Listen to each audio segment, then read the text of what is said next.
இளையராஜா அவர்கள் வந்தப்போ கேமராவை கருவறை வரைக்கும் நீங்க எப்படி அலோவ் பண்ணீங்க? அதுக்கு வந்து எப்படி இந்து சமய அறநிலையத்துறை வந்து பதில் சொல்லுமா? அப்ப கருவறையை வந்து வீடியோ எடுக்கலாமா? எப்படி கட்டுக்கதை கட்டி கேவலமா நீங்க ஏதோ ஒரு நியூஸை போட்டு மக்கள்கிட்ட பரபரப்பா கொண்டு போறதுக்கு பேர் என்ன மீடியாவா? அசிங்கமா இல்ல உங்களுக்கு? இப்போ உங்க இஷ்டத்துக்கு யார் வேணா கேமரா ஒதுக்கிக்கிட்டு கருவறை வரைக்கும் போயிடலாமா? இப்ப இது என்ன கோவிலா இல்ல அது என்ன எக்ஸிபிஷன் நடக்கிற இடமா? அண்ணாமலை அவர்கள் வந்து ஒரு ட்வீட் போடுறாரு. ஜாபர் சாதிக் அவர் வந்து இந்த ட்ரக் இதுல கடத்தின பெண்ணத்தை வந்து அப்ப அதுல இருந்து திசை திருப்பணுங்கிறதுக்காக தான் நீங்க வந்து நடக்காத ஒரு விஷயத்தை நேத்து ஃபுல்லா கொய்ய முறைன்னு கத்திட்டு இருந்தீங்களா? ஆனா நாங்க ஜாதியே இல்ல சமூக நீதி காவலர்கள் நான் தான் சொல்ற இந்த குரூப் தான் யாரை பார்த்தாலும் ஜாதியா பாக்குறாங்க. ஜாதியை வச்சு ஜாதி அரசியல் பண்றதா உங்களோட வேலை. நீ பணக்காரன் ஆயிட்டினா ஜாதி மாறிடுமா? நீ எம்எல்ஏ ஆயிட்டினா உன் ஜாதி மாறிடுமா? இந்த கேள்வி கேட்கறது யாரு? இந்த சோ கால்டு சமூக நீதி காவலர்கள். நீ சட்டையை மாத்திரலாம், சாப்பாட்டை மாத்திரலாம், ஆனா நீ அவங்களாயிர முடியாது. யாராகணும்டா? யாராகணும்? இங்க சனாதன தர்மம் தெளிவா சொல்லுது, இங்க பிறப்பினால எவனும் உயர்ந்தவன் தாழ்ந்தவன் கிடையாது. நீ செய்கிற செய்கையால. ஆதவர்ஜுனா இன்டர்வியூல பல இடத்துல சொல்றாரு, ஆமா எங்களுக்கு ப்ரெஷர் இருந்துச்சு, அதுக்கு போகக்கூடாதுன்னு சொன்னாங்கன்ட்டு. மது ஒழிப்புன்றது உள்ள போயிட்டு பெண்கள் மகளிர் மாநாடுன்றத ஜூம் பண்ணாங்க. அப்படி எல்லாத்தையும் நாங்கள் பார்த்துக்கிட்டு தான் இருக்கோம். நாங்களாம் என்ன இன்னைக்கு என்ன மக்கள்லாம் என்ன ஏதாவது கோமா ஸ்டேஜில் இருக்கிறோமா, இல்லை நாங்கள் என்ன லண்டனில் இருக்கிறோமா, இல்லை பாரிஸில் இருக்கிறோமா, இங்கே தமிழ்நாட்டில் தான் உட்காந்துருக்கிறோம், நீங்கள் என்ன பண்ணுறீங்கன்னு பார்த்துக்கிட்டு தான் இருக்கிறோம். ஏன்னா இப்போ ஒரு முருகர் கோயிலுக்கு போயிட்டு அவர் வந்து சொன்னார், நான் முருகர் என்னையை பார்க்க, நான் முருகரை பார்க்க அப்படின்னு அப்படியே பக்தி பரவசத்தை பொழிஞ்சார். முருகர் எப்படிங்க உங்களை பார்த்துருப்பாரு? முருகர் பார்த்துருப்பாரு, எப்படி தெரியுமா பார்த்துருப்பாரு? வெக்கமாவே இல்லை உங்களுக்குலாம் அப்படின்னு பார்த்துருப்பாரு. கடலூர் மாவட்டத்தில் பார்த்தீங்கன்னா 14 கிராமத்தை சேர்ந்த மக்கள் வந்து போராட்டத்தில் உட்காந்துருக்காங்க. இது எத்தனை மீடியாவில் வந்துச்சு? யாருக்கா இது வெளியில வந்துச்சா? பார்த்தீங்களா? வரல. என்ன பண்றதுன்னு தெரியாம அவங்க முடிச்சுட்டு இருக்கவங்களுக்கு நீங்க என்ன பண்றீங்க? கொடுக்குறேன்னு சொன்ன 2000 கொடுக்கல, அதுக்கு அவங்க ஒரு போராட்டம் பண்ணா கைது பண்றீங்க. ஐயோ இங்க பாருங்க இளையராஜா கோயிலுக்குள்ள விடல, இளையராஜா கோயிலுக்குள்ள விடலன்னு சொல்லி மக்களை திசை திருப்புற நடவடிக்கை மட்டுமே தான் நீங்க பண்ணிட்டு இருக்கீங்களே ஒழிஞ்சு மக்களுக்கான ஆட்சியா என்ன பண்ணணும் அப்படின்றத அரசுக்கு பண்ணவே தெரியல. திரும்ப திரும்ப சொல்றதுதான், இந்த தமிழ்நாட்டுக்கு ஒரு நல்லது நடக்கணும் அப்படின்னா அது அண்ணாமலை அவர்களால தான் நடக்குது. இன்னைக்கு அவர் தான் வந்து இந்த மக்களுக்கு எது நல்லது எல்லாத்துக்கும் அவர் அறிக்கை விடணும், அவர் முன்ன வரணும், அவர் போய் டெல்லியில பேசணும், அப்பதான் இங்க ஒரு விஷயம் நடக்குது. இங்க முதல்வர் என்ன பண்ணிட்டு இருக்காருன்னா போட்டோ ஷூட் எடுக்கிறதுல பிஸியா இருக்கிறாரு. அண்ணாமலை அவர்கள் சொல்லியிருக்காரு, இதை நிறுத்தல அப்படின்னா ஜனவரி முதல் வாரத்துல இங்க இருக்கிற குப்பையெல்லாம் அள்ளிக்கிட்டு நாங்க கேரளாவுக்கு வருவோம், அதுல முதல் அறையில நான் இருப்பேன் அப்படின்னு சொல்லியிருக்காரு. அதுதான் மக்களுக்கான அரசியல்.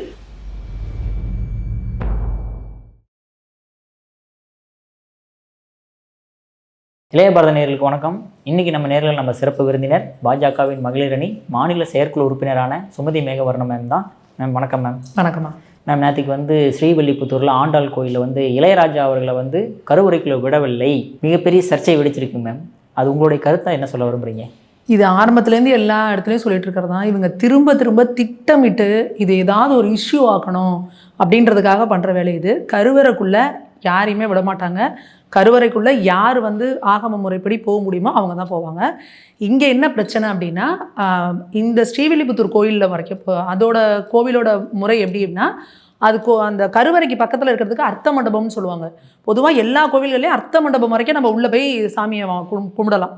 ஆனால் ஸ்ரீவில்லிபுத்தூரில் மட்டும் அதுக்கப்புறம் தான் எங்களுக்கே அந்த நியூஸ் பார்க்குறப்ப ஆச்சரியமாக இருந்தது, ஏன் அர்த்த மண்டபத்துக்குள்ளே இவங்க எந்த மாதிரி ஒரு ப்ராபகண்டா பண்ணுறாங்கன்னா, நம்ம எந்த அளவுக்கு நம்ம இந்து நம்பிக்கைகளில் ஆழமாக இருக்கிறவங்களே என்னடா அப்படின்னு ஒரு கன்ஃபியூஸ் ஆகிற அளவுக்கு இவங்க கொடுக்குற நியூஸ் எல்லாம் கோவிலுக்குள்ளேயே நுழைய விடலை, அர்த்த மண்டபத்துக்குள்ளேயே நுழைய விடலை. இந்த வடிவேலு ஜோக்கில் இவன் வீட்டிலேருந்து ஒருத்தன் ஏறி குதிச்சு ஓடுறாண்டி அப்படிம்பாங்க, அடுத்த நாள் டெய்லி ஒருத்தன் ஏறி குதிச்சு ஓடுறாண்டிப்பா, அடுத்த 3 நாள் பார்த்தீங்கன்னா அவளை ஒருத்தன் வச்சிருக்கான் அப்படின்ட்டுருவாங்க. அந்த மாதிரி ஒவ்வொரு நியூஸும் பார்த்தீங்கன்னா ஒருத்தர் கருவறைக்குள்ளே விடலைன்னு ஒரு மீடியா போடுறான், இன்னொரு மீடியா பார்த்தீங்கன்னா அர்த்த மண்டபத்துக்குள்ளே விடலைங்கிறான், இன்னொரு மீடியா பார்த்தீங்கன்னா கோவிலுக்குள்ளேயே இளையராஜா விடலை, இளையராஜாவை கோயிலை விட்டு வெளியே போன்னு சொல்லிட்டாங்க, இளையராஜாவை அவமானப்படுத்திட்டாங்க.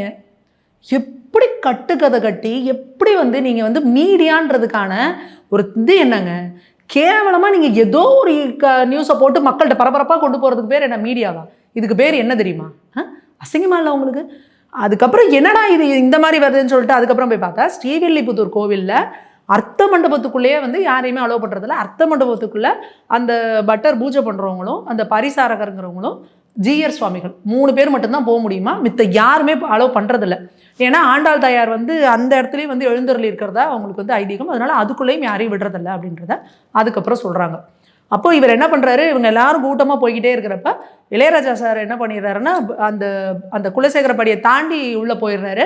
அதுக்கப்புறம் சொல்கிறாங்க அவர்கிட்ட, இல்லை சாமி இந்த மாதிரி அர்த்த மண்டபத்துக்குள்ளே வரக்கூடாது இதுதானோன்னா அவர் உடனே ஓகே அப்படின்னு சொல்லிட்டு, ஏன்னா இந்து மத நம்பிக்கை உடையவங்க எங்களுக்கு கோவிலில் இதானா அதில் யாருமே இது பண்ண மாட்டாங்க. கோவில்களுக்குன்னு இதான் நடைமுறைனா அதுக்கு கண்டிப்பாக ஒரு காரணம் இருக்கும். அப்போ அதை யாருமே ஃபாலோ பண்ணுவாங்க. நம்ம சாமி கும்பிட தான் அங்கே போயிருக்கோம். நான் அங்கே போய் நின்றுக்கிட்டு கருவறைக்குள்ளே நான் போவேன் அப்படின்னு தர்க்கம் பண்ணுறவங்க கோயிலுக்குள்ளே வரமாட்டாங்க. அவர் உடனே அந்த வீடியோலேயே பாருங்கள், ரொம்ப பொறுமையாக ஓகே ஒன்றும் பிரச்சனை இல்லைன்னு அவர் இந்த பக்கம் வந்து நின்றுறாரு. அப்போ இதில் உங்களுக்கு என்ன பிரச்சனை வந்துச்சு? கோவிலில் அந்த கூட்டத்தோடு போகிறப்ப என்ன ஆகிடுது, அவர் ஜிஆர் சுவாமிகள் தாண்டி போகிறப்ப அவரும் ஜிஆர் சுவாமிகளோட போயிடுறாரு. அதுக்கப்புறம் ஜிஆர் சுவாமிகள் எக்ஸ்பிளைன் பண்ணுறாரு, உடனே அவர் இந்த பக்கத்தில் வந்து நின்றுக்கிறாரு. உடனே இளையராஜாவை திருப்பி அனுப்பிட்டாங்க, வெளியில் அனுப்பிட்டாங்க. எதுக்கு இந்த மாதிரி புரளியை நீங்கள் கிளப்புறீங்க? இன்னொரு கேள்வி நாங்கள் கேட்குறோம். அறநிலையத்துறையில் கோயில்களுக்குள்ளே நுழைஞ்சா செல்ஃபோன்லாம் வாங்கி வச்சுட்டு அனுப்புறீங்கல்ல, கோயில்களுக்குள்ளே செல்ஃபோன் அலௌடு கிடையாது அப்படின்னு சொல்லி இப்போ சமீபத்தில் அறநிலையத்துறை அனௌன்ஸ் பண்ணாங்க. வாங்கி வச்சுக்கிறீங்க நீங்கள் முன்னாடி. இப்போது இளையராஜா அவர்கள் வந்தப்போ கேமராவை கருவறை வரைக்கும் நீங்கள் எப்படி அலோவ் பண்ணீங்க? அதுக்கு வந்து எப்படி இந்து சமய அறநிலையத்துறை வந்து பதில் சொல்லுமா? அப்போ கருவறையை வந்து வீடியோ எடுக்கலாமா? அங்கே கருவறையில் ஸ்க்ரீன் போட்டு வச்சிருக்காங்க. அங்கே பக்கத்தில் கூட ஒருத்தவங்க கத்துறாங்க, ஏங்க இந்த இடத்த வீடியோ எடுக்காதீங்கன்னு. நீங்கள் கருவறை வாசலில் அர்த்த மண்டபத்தில் நின்றுட்டு இருக்கிறாரு அவர் இளையராஜா அவர்கள். நீங்கள் அவ்வளோ க்ளோஸாக வந்து வீடியோ எடுத்துகிட்டு இருக்கீங்க. யாரை கேட்டு வீடியோ எடுத்தீங்க? வீடியோ எடுத்தது யார்? அப்போ அவங்க மேலெல்லாம் இந்து சமய அறநிலையத்துறையில் வந்து நடவடிக்கை எடுப்பாங்களா? அவங்க மேலே ஏதாவது கேஸ் போட்டிருக்கீங்களா? கம்ப்ளைண்ட் பண்ணியிருக்கீங்களா? எப்படி நீங்கள் வந்து அப்போ உங்கள் இஷ்டத்துக்கு யார் வேணால் கேமரா ஒதுக்கிக்கிட்டு கருவறை வரைக்கும் போயிடலாமா? அப்போ எதனா கோவிலா இல்லை எதனா எக்ஸிபிஷன் நடக்கிற இடமா? அப்போ என்ன அந்த கோவிலுக்குன்றதை நீங்கள் வந்து ஃபாலோ பண்ணுறீங்க? ஒரு குறிப்பிட்ட இடத்தோட வந்து கேமரா எல்லாத்தையும் வந்து தடுத்து நிறுத்தணும் அப்படின்றது தெரியாதா? மித்த சாமானிய மக்கள் போனால் அறநிலையத்துறையில் இருக்கிற ஸ்டாஃப்லாம் எப்படி நாயை விரட்டுற மாதிரி விரட்டுறீங்க மக்களை? அப்போ நீங்கள் வந்து இந்த கேமராக்காரங்க மீடியாக்காரங்கன்னா நீங்கள் எல்லாத்தையும் உள்ளே விட்டுருவீங்களா? அப்போ எதுக்கு அங்கே உட்காந்துருக்கீங்க? நீங்கள் என்ன அங்கே நிர்வாகம் பண்ணிட்டு உட்காந்துருக்கிறீங்க? இப்போ நாங்கள் என்ன கேட்குறோன்னா, இந்த விஷயத்தை வந்து எதுக்காக தப்பாக வந்து மீடியா வந்து இப்படி ப்ரொஜெக்ட் பண்ணுறாங்க அப்படின்னா, அடுத்து இளையராஜா அவர்களே ஒரு ட்வீட் போட்டிருக்காரு. இல்லை இது தப்பு, இந்த மாதிரியான விஷயம் எதுவுமே நடக்கலை, நான் வந்து எந்த இடத்துலையும் வந்து என்னோட சுயமரியாதையை விட்டு கொடுக்க மாட்டேன், என் சுயமரியாதைக்கு இதான மாதிரி அங்கே எதுவும் நடக்கவும் இல்லை அப்படின்ட்டாரு. அப்போது சம்மந்தப்பட்டவரே அப்படி எதுவும் நடக்கலைன்ட்டாரு. இப்போது இந்த பொருளியை கலப்பினாங்கல்ல, இவங்க எல்லாரும் வந்து மன்னிப்பு கேட்டுருவாங்களா? நேற்று பார்த்தீங்கன்னா மில்லியன் கணக்கான வியூஸ் எல்லா சேனலையும் திருப்பினீங்கன்னா, ரீல்ஸ்லேருந்து ஷார்ட்ஸ்லேருந்து எல்லாம் திருப்புற பக்கம்லாம் இளையராஜாவை அவமானப்படுத்தி விட்டார்கள், இளையராஜாவை கோயிலை விட்டு வெளியே போக சொல்லிட்டாங்க, இப்படியா நீங்கள் போடுறீங்களே, இவ்வளோ மக்கள் பார்த்தாங்கல்ல. எத்தனை மக்கள் வந்து இளையராஜா அவர்களோட ட்வீட்டை பார்த்துருப்பாங்க? அவர் என்ன ட்வீட் போடுறாரு, அப்படி இல்லைன்னு போடுறாரு. அப்போ இந்த சேனல் எல்லாமே திரும்ப அதை போட்டு நாங்கள் தவறான செய்தியை புரிதலில் போட்டுட்டோம், இளையராஜா அவர்கள் வந்து இப்படி ஒன்று நடக்கலன்னு சொல்லியிருக்காருங்கிறத நீங்கள் போட்டிங்களா? அப்போ இந்த மீடியாக்கள் என்ன பண்ணிக்கிட்டு இருக்கீங்க வேலை இன்னைக்கு? அப்போ எதற்காக திட்டமிட்டு இந்த மாதிரி ஒரு கட்டமைப்பை நீங்கள் உருவாக்கி எதுக்காக இங்கே இந்து மதத்தின் மேலே ஒரு ஒரு அவதூறை பரப்பணும்? கோயிலில் இருக்கவங்கலாம் இப்படி தான், கோயிலுக்குள்ளே போக முடியாது, இப்படிலாம் நீங்கள் பண்ணணும்னா அப்போ உங்களோட அஜெண்டா என்ன? நீங்கள் யாருக்காக ஒர்க் பண்ணுறீங்க? இதை வந்து மக்கள் முதல்ல புரிஞ்சுக்கணும், கவனிக்கணும். எப்படி வந்து ஒரு பொய்யும் புரட்டையும் ஒரு மீடியா நினச்சானா, தமிழ்நாடு முழுக்க நேற்று இதுதான் ஹாட் நியூஸ், திரும்புகிற பக்கம்லாம் இதான் நியூஸ். அப்போது மீடியாக்கள் திசை திருப்புற வேலையை ரொம்ப கரெக்டாக பண்ணிட்டாங்களா? அதான் அவங்க அஜெண்டா. மேம் அது மட்டும் இல்லாமல் இப்போ வந்து எல்லாருமே என்ன சொல்கிறாங்கன்னா, இப்படி இந்த அர்த்த மண்டபத்துக்குள்ளே விடாததுங்கிறது வந்து சனாதனத்தோட நீட்சியாக தான் வந்து பார்க்கப்படுதுன்ற மாதிரி பேசுகிறாங்க மேம். அது மட்டும் இல்லாமல் நம்ம அமீர் அவர்களுமே ட்வீட் பண்ணியிருக்கிறாரு, பிரைம் மினிஸ்டர் ஆகட்டும், இல்லை முதல் சிட்டிசன் பிரசிடென்ட் ஆகட்டும், இசைஞானி எவ்வளோ பெரிய ஆளாக இருந்தாலும் ஆகட்டும், கருவறைக்குள்ள அலோடு கிடையாது. அது மட்டும் இல்லாமல் சனாதனம் தலைவிரித்தாடும் இடத்துல எப்போ தான் சமத்துவம் வந்து மலரும் அப்படின்ற மாதிரி கேள்வி எழுப்பியிருக்காரு மேம் அமீர் அவர்கள். முதல்ல அமீர் அவர்கள் வந்து மாற்று மதத்தை சார்ந்தவர். மாற்று மதத்தை சார்ந்தவங்க வந்து இதை பற்றி பேசவே கூடாது. இந்த முதல்ல ஒரு பேசிக்கான அறிவு அவங்களுக்கு இருக்கணும். அடுத்த விஷயம், அவங்க மதத்தில் இருக்கிற எல்லாத்தையும் அவங்க சரி பண்ணிட்டாங்களா? அங்கே எல்லாத்தையும் சரி பண்ணிட்டாங்கன்னா அவங்க வந்து இதை பற்றி பேசலாம். இந்த மதத்தில் இருக்கவங்க மட்டும்தான் இதில் என்ன பிரச்சனை இருக்கோ அதை பற்றி டிஸ்கஸ் பண்ணணும். அடுத்ததாக அவர் சொல்கிறதுலே பதில் இருக்குது. இங்கே பிரைம் மினிஸ்டராக இருந்தாலும் சரி, சீஃப் மினிஸ்டராக இருந்தாலும் சரி, இந்தியாவின் முதல் குடிமகனாக இருந்தாலும் சரி, கோவில் கருவறைக்குள்ளே யாருக்கு பாத்தியதோ இருக்கோ, இருக்கோ, அனுமதி இருக்கோ, அவங்க மட்டும்தான் போக முடியும். அப்போது நான் பெரிய கோடீஸ்வரன், நான் மிகப்பெரிய அரசியல்வாதி, என்கிட்ட இவ்வளோ பெரிய பதவி இருக்குது, நான் இந்த ஜாதியை சேர்ந்தவன், நான் பெரிய உயர்ந்த ஜாதிக்காரன் அப்படிங்கிறதுனால உங்களுக்கு கருவறைக்குள்ளே என்ட்ரி கிடையாது. யார் அந்த கோவிலில் இறைவனை தொட்டு பூஜை பண்ணுறதுக்குன்னு பர்மிஷன் இருக்கோ, அனுமதி இருக்கோ, அந்த கோவில் நிர்வாகம் ஆகம விதிப்படி அந்த முன்னோர்கள் வகுத்து வச்சபடி இருக்கோ, அவங்க தான் பண்ண முடியும். இதிலே பதில் இருக்குது. இதில் என்ன உங்களுக்கு சனாதனம் ஏற்றத்தாழ்வு வந்துருச்சு? அந்த கோவிலில் யார் முறைப்படி செய்கிறாங்களோ அவங்க தான் போக முடியும். அங்கே இளையராஜா அவர்கள்னு இல்லை, நீங்கள் ஒரு உயர்ந்த குடி நீங்கள் சொல்கிறீங்கல்ல, அவங்க போனாலும் சரி, இல்லை நான் ஒரு மிகப்பெரிய நான் பிரைம் மினிஸ்டர்னாலும் சரி, நான் ஃபாரினில் நான் இப்போ ஜோ பிடனே வராரு, இல்லை வந்து ட்ரம்ப்பே வராருன்னா கூட அர்த்த மண்டபத்துக்குள்ளே போக முடியாது. எங்கே வரைக்கும் அலோவ் பண்ண முடியுமோ அவ்வளோதான் அலோவ் பண்ணுவாங்க. அதுதான் நம்மளோட கோவில்களோட மரபு. அப்போ அந்த கோவிலை கட்டினவங்களே அதை வந்து மரபுப்படி இது பண்ணி வச்சுட்டாங்க. இதில் எங்கேருந்து உங்களுக்கு வந்து சனாதனம் இது பண்ணுது? அதில் வந்து அடுத்தவங்க சொல்கிறாரு, சனாதனம் தலைவிரித்தாடும் நாட்டில்ங்கிறாரு. இது தமிழ்நாடு. தமிழ்நாட்டில் இப்போ திமுக ஆட்சியில் சனாதனம் தலைவிரிச்சு ஆடுதுங்கிறாரா? அப்போது இங்கே எங்கேருந்து சனாதனம் தலைவிரிச்சு ஆடுதீங்க? நீங்கள் சனாதனத்தை எப்படி காலில் போட்டு மிதிக்கணும்ல பார்த்துட்டு இருக்கீங்க. சனாதன ஒழிப்பு மாநாடு நடத்துனீங்க, சனாதனத்தை வேற இருப்போம் நீங்கள் மாநாடு நடத்திக்கிட்டு இருக்கீங்க. இன்னமும் என்னடா ஒரு சாக்கு கிடைக்கும், ஒன்றுமே இல்லாத ஒரு விஷயத்த இப்படி ஊதி ஊதி ஐயோ பாருங்கள் இவர் அவமானப்படுத்திட்டாங்க பாருங்கன்னு சொல்லி நீங்கள் இத்தனை பேர் கொந்தளிக்கிறீங்களே, இதுக்கான காரணம் என்ன? நேற்று முந்தானேத்து அந்த இதில் பார்த்தீங்கன்னா அண்ணாமலை அவர்கள் வந்து ஒரு ட்வீட் போடுறாரு. ஜாபர் சாதிக் அவர் வந்து இந்த ட்ரக் இதில் கடத்தின பெண்ணத்தை வந்து தமிழ்நாடு பாடநூல் கல்வி திட்டத்து மூலமாக அதை வந்து பிளாக் மணியை ஒயிட் மணி ஆக்கியிருக்காருன்ற ஒரு எவ்வளோ பெரிய ஒரு முக்கியமான விஷயத்த அவர் வந்து வெளிப்படுத்துறாரு. அப்போ அதுலேருந்து திசை திருப்பணுங்கிறதுக்காக தான் நீங்கள் வந்து நடக்காத ஒரு விஷயத்த நேற்று ஃபுல்லாக கொய்யா முறைன்னு கத்திட்டு இருந்தீங்களா? அதனால தான் அமீர் அவர்கள் கூட இதில் உள்ளே புந்து ட்வீட் போடுறாரா? ஏன்னா நான் இன்னைக்கு அமீர் அவர்கள் வந்து ஜாபர் சாதி கேஸில் அவர் மாட்டியிருக்கிறாரு. அப்போ அதுலேருந்து திசை திருப்புறதுக்கு இவரும் உள்ளே பூந்து நானும் வாங்கடா சேர்ந்து எல்லாம் கூட்டத்தோடு சேர்ந்து கோயந்தான்னு போட்டுடலான்னு சொல்லி கோயந்தா போட்டுட்ருக்கீங்களா நீங்கள்? அப்போது நாங்கள் கேட்குற கேள்வி என்னென்னா, இங்கே நடக்காத ஒரு விஷயத்த நடந்த மாதிரி ஊதி பெருசாக்குறீங்க. ஆனால் நடந்துக்கிட்டு இருக்கிற மிகப்பெரிய ஊழல், மக்களுக்கு போய் சேர வேண்டிய விஷயம், இங்கே ட்ரக்கு நம்மளோட இளைய தலைமுறை நாசமாகிட்டு இருக்கு.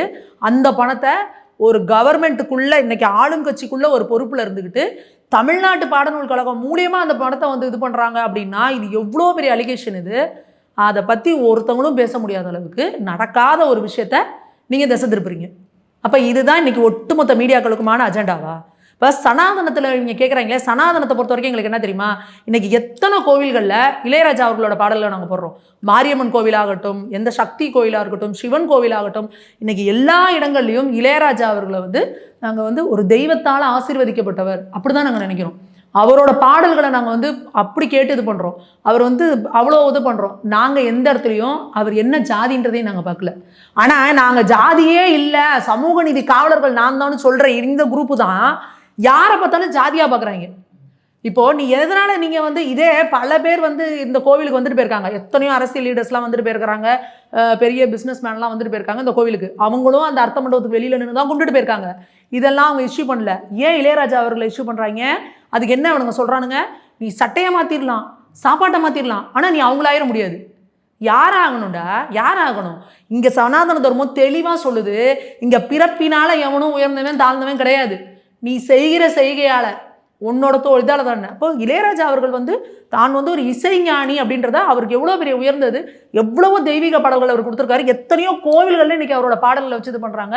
காஞ்சி சங்கராச்சாரியார்களாகட்டும், சங்கர மடத்துக்கு போனாலும் அவருக்கு சரிசமமாக உட்கார வச்சு அவர் இது பண்ணுறாங்க.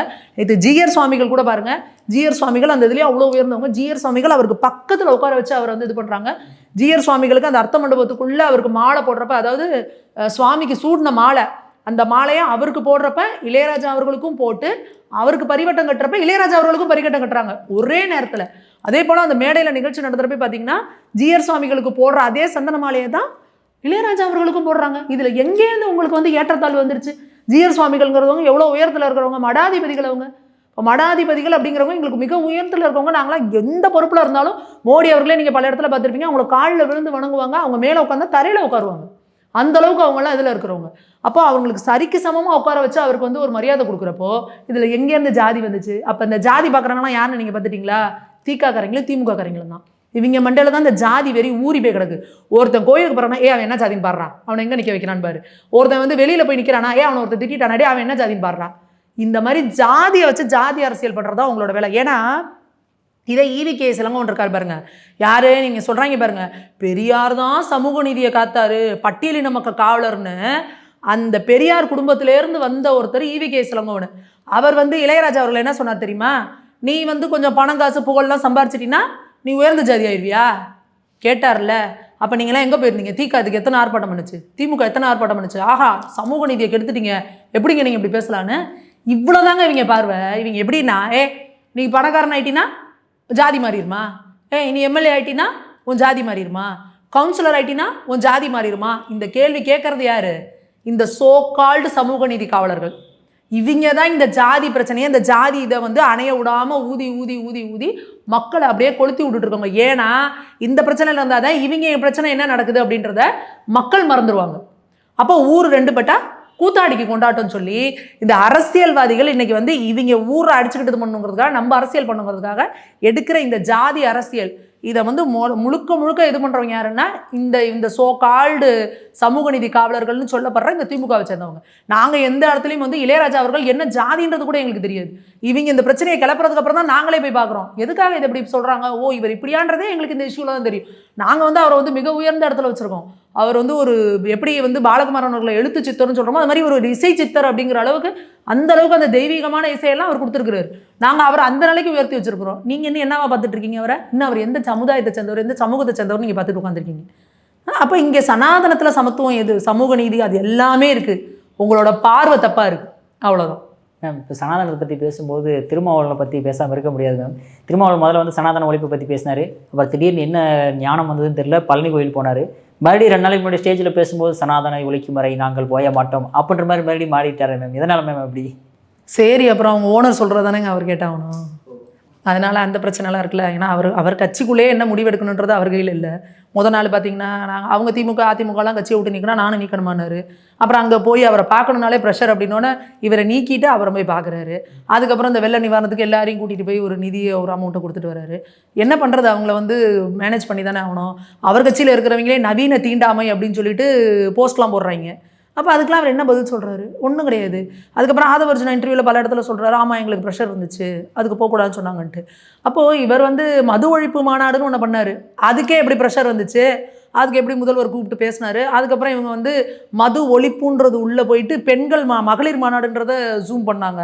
அப்படி எல்லாத்தையும் நாங்கள் பார்த்துக்கிட்டு தான் இருக்கோம். நாங்களாம் என்ன இன்றைக்கி என்ன மக்கள்லாம் என்ன ஏதாவது கோமா ஸ்டேஜில் இருக்கோமா, இல்லை நாங்கள் என்ன லண்டனில் இருக்கிறோமா, இல்லை பாரிஸில் இருக்கிறோமா, இங்கே தமிழ்நாட்டில் தான் உட்காந்துருக்குறோம். நீங்கள் என்ன பண்ணுறீங்கன்னு பார்த்துக்கிட்டு தான் இருக்கிறோம்.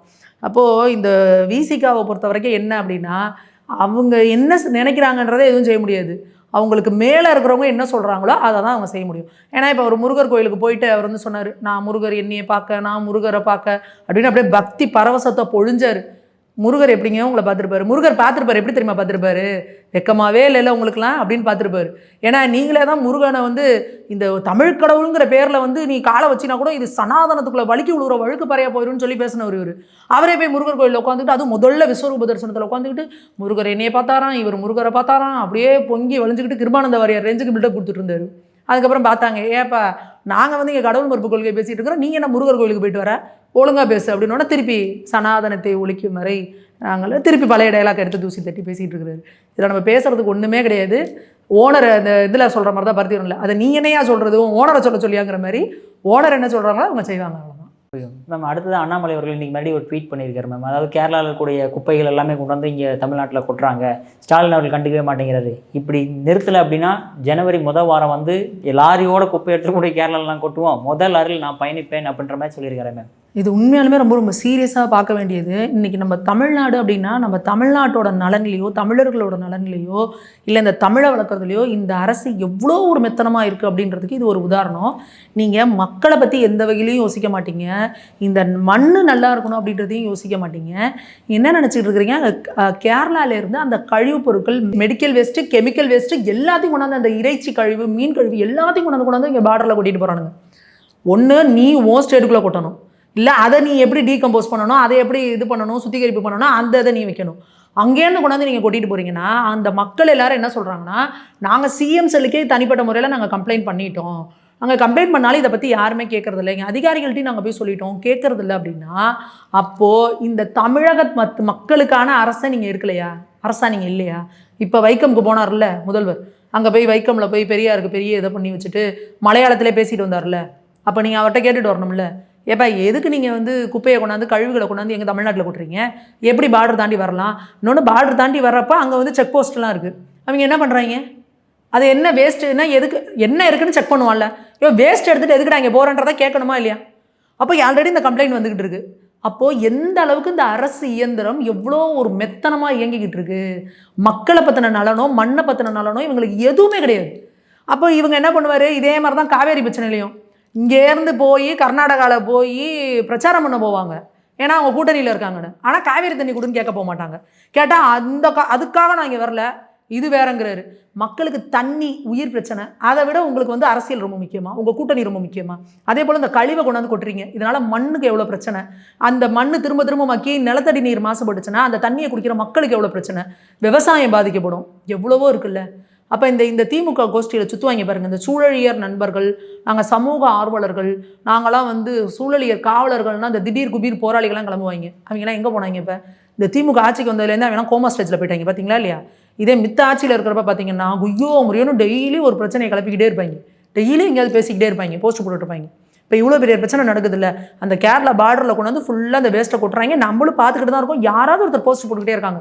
இங்கே பாருங்கள் மீன் கழிவுகளை கொண்டு வந்து கொட்டுறாங்க, இங்கே பாருங்கள் இந்த மெடிக்கல் வேஸ்ட்டை கொண்டு வந்து கொட்டுறாங்க, இங்கே பாருங்கள் மூட்டை மூட்டையாக கொண்டு வந்து இப்படி போட்டுட்டு போகிறாங்க, இந்த இடத்துக்குள்ளே வர முடியல, இவ்வளோ நாற்று அடிக்குது, இவ்வளோ வருது. எங்கே போனாங்க இந்த போராளிகள்லாம்? எவனாவது குரல் எழுப்புனாங்களா பார்த்தீங்களா? கிடையாது. அப்போது அண்ணாமலை அவர்கள் வந்து நாங்கள் திரும்ப திரும்ப சொல்கிறது தான், இந்த தமிழ்நாட்டுக்கு ஒரு நல்லது நடக்கணும் அப்படின்னா அது அண்ணாமலை அவர்களால் தான் நடக்குது. இன்றைக்கி அவர் தான் வந்து இந்த மக்களுக்கு எது நல்லது எல்லாத்துக்கும் அவர் அறிக்கை விடணும், அவர் முன்னே வரணும், அவர் போய் டெல்லியில் பேசணும், அப்போ தான் இங்கே ஒரு விஷயம் நடக்குது. இங்கே முதல்வர் என்ன பண்ணிட்டு இருக்காருன்னா ஃபோட்டோ ஷூட் எடுக்கிறதுல பிஸியாக இருக்கிறாரு. இப்போ திருப்பி அண்ணாமலை அவர்கள் சொல்லியிருக்காரு, ஏற்கனவே இங்கே இந்த கன்னியாகுமரி மாவட்டத்துலேருந்து கனிம வளங்களை நீங்கள் வெட்டி எடுத்துகிட்டு போயிட்டு இருக்கிறீங்க கேரளாக்குன்னு சொல்லி அதை ஒரு அறிவிப்பு கொடுத்து அதை வந்து அவருக்கு வந்து அதை கண்ட்ரோலில் வச்சார். ஆக நீங்கள் என்ன பண்ணுறீங்க, விலை மதிக்க முடியாத கனிம வளங்களை இங்கேருந்து டன்னாக வெட்டி இங்கேருந்து அனுப்புவீங்க, அங்கேருந்து என்னத்தை திருப்பி வாங்குறீங்க? குப்பையையும் கழிவுகளையும் வாங்கிட்டு வந்து மண்ணை நாசமாக்கிட்டு இருக்கிறீங்க. அப்போ என்ன மாதிரியான ஒரு ஆட்சி நீங்கள் நடந்துக்கிட்டு இருக்கு அப்படின்றத வந்து மக்கள் முதல்ல புரிஞ்சுக்கணும். அண்ணாமலை அவர்கள் சொல்லியிருக்காரு, இதை நிறுத்தலை அப்படின்னா ஜனவரி முதல் வாரத்தில் இங்கே இருக்கிற குப்பையெல்லாம் அள்ளிக்கிட்டு நாங்கள் கேரளாவுக்கு வருவோம், அதில் முதல் லாரியில் நான் இருப்பேன் அப்படின்னு சொல்லியிருக்காரு. அதுதான் மக்களுக்கான அரசியல், மண்ணுக்கான அரசியல். ஸோ அப்போ மக்களுக்கான மண்ணுக்கான தலைவனாக நீங்கள் வந்து அண்ணாமலை அவர்கள் நிற்கிறாங்க. இந்த திமுகங்கிறது வந்து நம்ம இங்கே அரசியல் எப்படி பண்ணலாம், அடுத்து தன்னோட வாரிசை எப்படி கொண்டு வரலாம், அடுத்து ஃபோட்டோ ஷூட் என்ன பண்ணலாம், விளம்பரம் என்ன பண்ணலாம், அடுத்த ஸ்டேட்டில் போய் நம்ம இந்தி கூட்டணி காங்கிரஸ் கூட்டணி எப்படி பலப்படுத்தலாம் அப்படின்றதுல குறியாக இருக்காங்களே ஒழிஞ்சு இந்த மண்ணுக்கான அரசியலையும் மக்களுக்கான அரசியலையும் ஜீரோவுக்கு கீழே இப்போ மைனஸில் போயிட்டு இருக்காங்க. இதை ஏன் நாங்கள் தொடர்ந்து சொல்லிக்கிட்டே இருக்கோம்னா, இப்போ திரும்ப கூட பாருங்கள், இந்த வெள்ளம் போன இந்த பெஞ்சல் புயலில் பார்த்தீங்கன்னா திருவண்ணாமலை, கடலூர், பாண்டிச்சேரி இந்த மாவட்டங்கள்லாம் ரொம்ப கடுமையாக பாதிக்கப்பட்டது. நீங்கள் அங்கே வெள்ள நிவாரண பணிகள் என்ன பண்ணியிருக்கீங்க அப்படின்றத நாங்கள் கேட்டுக்கிட்டே இருக்கிறோம். நீங்கள் இதே இங்கே சென்னையில் பிரச்சனை வந்தப்போ நீங்கள் என்ன சொன்னீங்க, வெள்ளம் வந்தப்போ ஒரு ஆளுக்கு 6000 ரூபா கொடுக்குறேன். நீங்கள் இதே மாதிரி தான் வீட்டில் இருக்க எல்லா பொருளும் தான் அடிச்சுட்டு போச்சாங்க. ஆனால் கடலூரில் இருக்க மக்களுக்குலாம் நீங்கள் என்ன சொல்லிட்டீங்க அப்படின்னா 2000 ரூபா கொடுக்குறேன். நீங்கள் அப்போ அதுக்கே கூட அன்புமணி அவர்களாம் கேள்வி எழுப்பினாங்க, அதை நாங்கள் அவங்களுக்குலாம் 6000 கொடுக்குறேன், நீங்கள் ஏற்கனவே இன்னொரு இடத்துல இருந்தப்போ கூட 6000 கொடுத்தீங்க, ஏங்க இங்கே மட்டும் 2000 கொடுக்குறீங்கன்னு கேட்டாங்க. அந்த 2000 ஒழுங்காக கொடுத்தாங்கன்னா அந்த 2000 கொடுக்கலன்னு சொல்லி கடலூர் மாவட்டத்தில் பார்த்தீங்கன்னா 14 கிராமத்தை சேர்ந்த மக்கள் வந்து போராட்டத்தில் உட்காந்துருக்காங்க. இது எத்தனை மீடியாவில் வந்துச்சு, யாருக்கா இது வெளியில் வந்துச்சா பார்த்தீங்களா? வரல. இந்த மக்கள் வந்து போராட்டத்தில் உட்காந்துருக்குறாங்க, பேச்சுவார்த்தை நடத்துகிறாங்க. இன்றைக்கெல்லாம் பார்த்தீங்கன்னா அங்கே இருக்கிற பெண்களெல்லாம் வலுக்கட்டாயமாக கைது பண்ணுறாங்க, வலுக்கட்டாயமாக வண்டியில் ஏற்றி கைது பண்ணி கொண்டுட்டு போயிட்டு இருக்கிறாங்க. அப்போது ஏற்கனவே அவங்க எனக்கு வீடு இல்லை, என் வீட்டில் இருக்க பொருள்லாம் அடிச்சுட்டு போயிடுச்சு, எனக்கு அடுத்து என்ன பண்ணுறதுன்னு தெரியல அப்படின்னு உட்காந்துருக்கவங்க, விவசாய நிலம் பாழாக போயிடுச்சு, வளர்த்த கால்நடையெல்லாம் அடிச்சுக்கிட்டு போயிடுச்சு, என்ன பண்ணுறதுன்னு தெரியாமல் அவங்க முடிச்சுட்டு இருக்கவங்களுக்கு நீங்கள் என்ன பண்ணுறீங்க, கொடுக்குறேன்னு சொன்ன 2000 கொடுக்கல, அதுக்கு அவங்க ஒரு போராட்டம் பண்ணால் கைது பண்ணுறீங்க. அப்போது நீ எப்பேற்பட்ட ஒரு சர்வாதிகார அரசாக நீங்கள் வந்து செயல்பட்டுக்கிட்டு இருக்கிறீங்க. இதுலேருந்து திசை திருப்பறதுக்கு நீங்கள் என்ன பண்ணுறீங்க, ஐயோ இங்கே பாருங்கள் இளையராஜா கோயிலுக்குள்ளே விடலை, இளையராஜா கோயிலுக்குள்ளே விடலைன்னு சொல்லி மக்களை திசை திருப்புற நடவடிக்கை மட்டுமே தான் நீங்கள் பண்ணிகிட்டு இருக்கீங்களே ஒழிஞ்சு மக்களுக்கான ஆட்சியாக என்ன பண்ணணும் அப்படின்றத இந்த அரசுக்கு பண்ணவே தெரியல அப்படின்றது தான் இந்த முழுக்க முச்சுறு உண்மை. போய் மக்களை போய் பாருங்கள், மண் பாருங்கள், இங்கே ஆல்ரெடி மண் மலடாயிட்டு கிடக்குது. இங்கே கடலூர், பாண்டிச்சேரி, திருவண்ணாமலை மக்கள்லாம் என்ன பண்ணுறதுன்னு தெரியாமல் முடிச்சுட்டு இருக்காங்க. அடுத்து வந்ததில் பார்த்தீங்கன்னா திருநெல்வேலி, தென்காசி, தூத்துக்குடி அங்கேயும் சரியான வெள்ளம், மக்கள் இன்னும் யாருமே வரல, எங்களுக்கு இடுப்பளவு தண்ணி, எங்களால் ஒன்றுமே பண்ண முடியலன்னு இருக்காங்க. அப்போது இந்த வெள்ள பணிகளை போய் பாருங்கள், மக்களுக்கு என்ன பண்ணுறாங்க பாருங்கள். மீடியாக்களோட வேலை என்ன அப்படின்னா அந்த இடத்துக்கு போங்க, நீங்கள் மக்கள் வந்து உங்கள் டிவியை பார்த்தா தானே இந்த டிஆர்பி உங்களுக்கு. அப்போ இப்படி ஒரு கேவலமான கேடுகட்ட வேலையை நீங்கள் பார்க்குறீங்க. மக்கள் தான் உங்களுக்கு வந்து முதலாளிகள். அப்போ நீங்கள் மக்களுக்கான நியூஸ் என்ன, மக்களுக்கு போய் அங்கே நில்லுங்க களத்தில். நீங்கள் பாருங்கள் இவ்வளோ வெள்ளம் இதாக இருக்குது, இன்னும் வந்து இவங்களுக்கு வந்து நிவாரண பணிகள் நடக்கலை, இன்னும் இவங்களுக்குலாம் வந்து நிவாரண தொகைகளே வரல, இன்னும் இங்கெல்லாம் வந்து தண்ணி நிற்கிது அப்படிங்கிறதான் மீடியாவோட வேலை. அதை விட்டுட்டு நீங்கள் போய் குடுன்னு கோவிலில் கருவறைக்குள்ளே யாரை விடுறாங்க, குடுன்னு ஓடி போய் அர்த்த மண்டபத்தில் யாரை ஒன்று சொல்கிறாங்க, ஐயோ இங்கே பேர் இவங்க வந்து ஜாதியை திட்டாங்க அப்படின்ற இந்த திசை திருப்புற அரசியலை தயவு செஞ்சு நிறுத்திட்டு மீடியாக்களை அவங்களுக்கு துணை போகிறத விட்டுட்டு தயவு செஞ்சு மக்களுக்கான செய்திகளை நீங்கள் போடலைன்னா ஒட்டுமொத்தமாக தமிழக மக்கள் வந்து இந்த மீடியாக்களே வந்து மெயின் ஸ்ட்ரீம் மீடியாக்களே புறக்கணிக்கணுங்கிற ஒரு நிலைமைக்கு போயிடுவாங்க அப்படிங்கிறது வந்து துளி அளவுக்கு சந்தேகம் கிடையாது. மேம் சூப்பராக எக்ஸ்பிளைன் பண்ணிங்க மேம். உங்கள் பொன்னான நேரத்தில் இளைய பாரதம் நேரில் ஒதுக்கினதுக்கு மிக்க நன்றி மேம். நன்றி.